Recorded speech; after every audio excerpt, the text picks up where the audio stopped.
আসসালামু আলাইকুম। এখানে একটি অঙ্ক দিয়ে আছে। এই অঙ্কটি প্রাইমারি সহকারী শিক্ষক নিয়োগ পরীক্ষায় 2024 সালে এসেছিল। 2024 সালে এরকম প্রশ্ন কিন্তু বারবার দেখছি যে বোর্ডে কিন্তু রিপিট হয়। এখানে বলছে কোনো সংখ্যার 30% থেকে 30 বিয়োগ করলে বিয়োগফল 30 হবে। কোনো সংখ্যার 30% থেকে কোনো সংখ্যাটা কিন্তু আমরা জানি না। কোনো সংখ্যা আমরা ধরে নিই যে সংখ্যাটি হচ্ছে এক্স।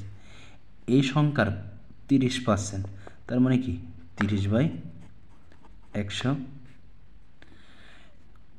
বলতেছে 30% থেকে 30 বিয়োগ করলে, তার মানে 30 বিয়োগ যদি করি বিয়োগফল 30 হবে, তার মানে সমান সমান 30 হবে। তাহলে এটা সমাধান করি।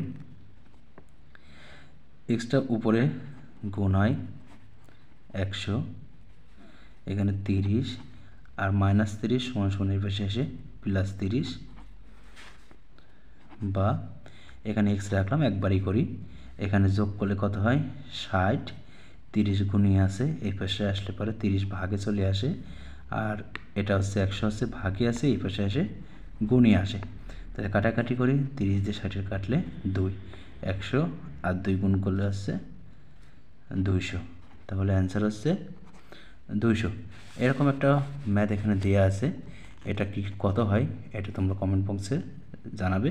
কোনো সংখ্যার 40% থেকে 70 বিয়োগ করলে বিয়োগফল 90 হবে।